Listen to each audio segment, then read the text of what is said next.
Welcome back to how to become spiritually powerful.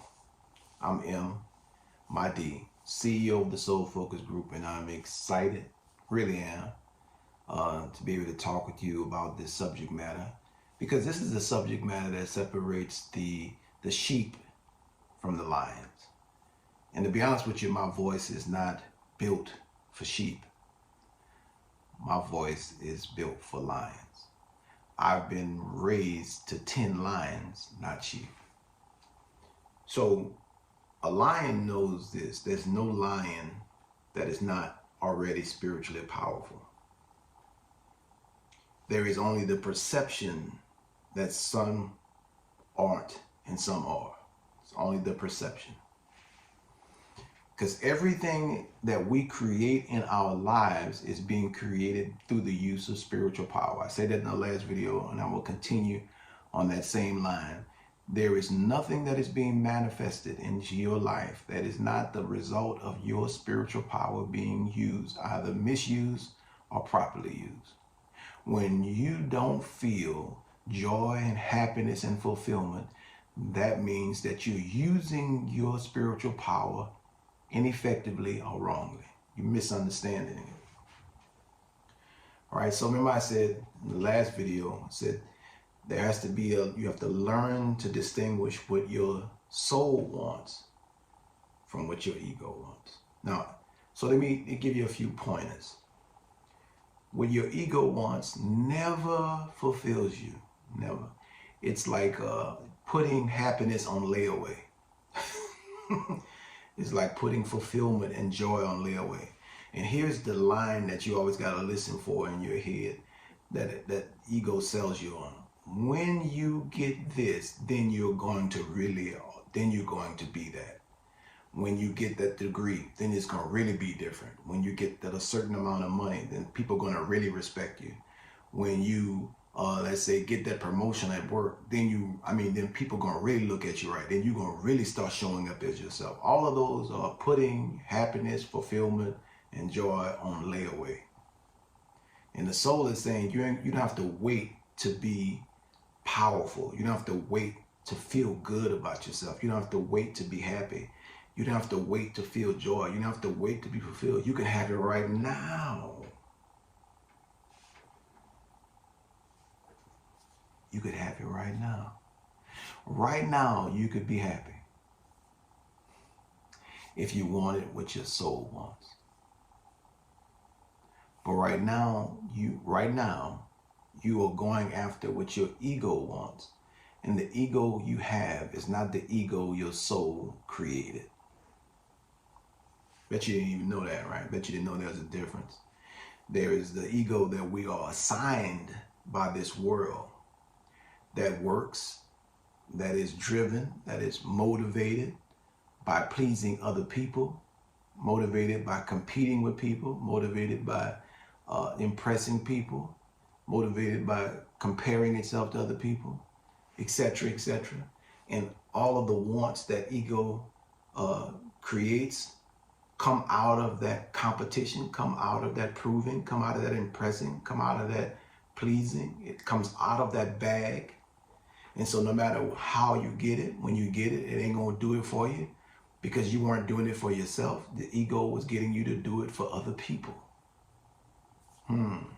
So how many things in your life have you accomplished that when you look back on it, it wasn't about you at all? Listen, I have thousands of clients that I've coached throughout the 30 years who have reported back to me when they were working with me, going through the process, that they became something for their parents. They became doctors for their parents. They became lawyers for their parents. They married the wrong person for their parents. Just giving you examples. And I'm not trying to put it on parents because I have parents. I'm a parent. I'm a parent of 3 daughters.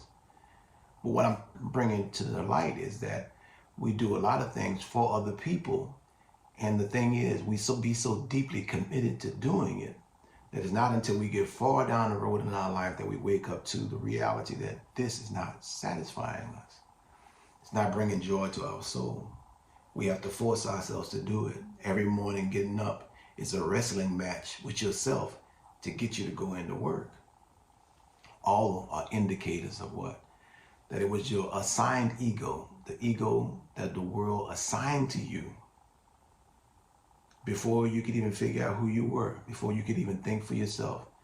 From the ages of 1 to 7, you were assigned an ego, programmed into your subconscious mind through what we call the groundwater or socialization. So it's programmed into you, and then you grow up with it. You think it's a choice that you made, that you consciously made for yourself. You know, it may be your religion. A lot of us think that we chose our religion consciously. We didn't. It was socialized into our brain. It was a part of our assigned ego to believe in and have a certain religion. I know some people will be highly upset with me for saying this, but I don't give a damn.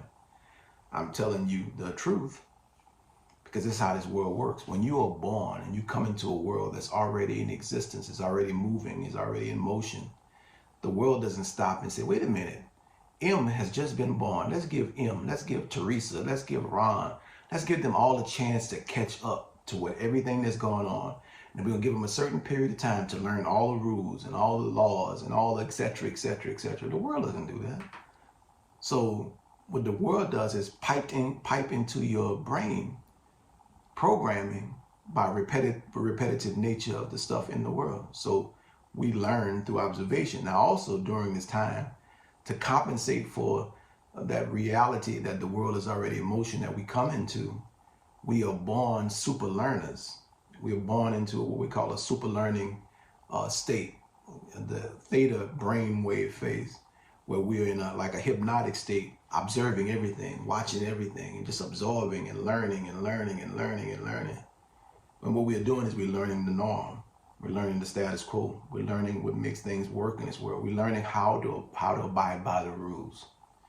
By the time we reach 7 years old, we know how to abide by the rules. And during that time, the world has assigned to us an ego, a character, an avatar that we will use to travel through this world. Now you got to understand, soul is a spiritual entity. That's who we really are. It needs two things to be able to operate in this world. Number one, it needs a body. That's why this is the temple. This is where you really live. Number two, it needs a mental representative. That's the second avatar. So the body is the first avatar, and the mind is the second avatar. Now, the mind is nothing but the ego. If our mind or ego, instead of it being an assigned ego, has been created in the image and likeness of our soul, then our mind will operate in total harmony with our soul. Because the world gave you an ego, assigned you an ego, it is designed to work in harmony with what the world wants, which is for you to try to satisfy other people. But if you would have created your own ego in the image and likeness of your soul, which we will, on this journey of from sheep to lions, do, is we will discover that we have the power and the authority, spiritual power, to create our own ego in the image and likeness of our own soul. And at the moment, there's some moments in life where we experience that type of alignment accidentally and we fulfill ourselves.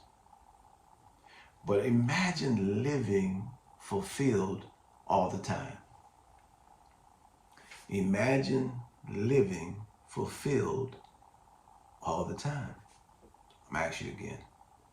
Imagine living fulfilled all the time. You can't even begin to conceptualize such a thing, because we have been so convinced that life is not designed to be that way, that there has to be struggle, there has to be pain, there have to be suffering.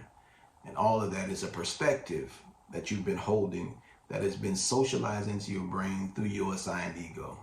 So you believe there has to be conflict, there has to be war, there has to be, you believe that's the nature of human beings. It's not the nature of human beings. It is the nature of your assigned ego. And you have taken the nature of your assigned ego for the nature of your life. It is not the nature of soul to murder, kill, because soul knows one thing. Every soul is infinite. You can't kill a soul anyway. I'm M, CEO of the Soul Focus Group, super coach. Thank you for listening. Tune into part 3 in just a few days.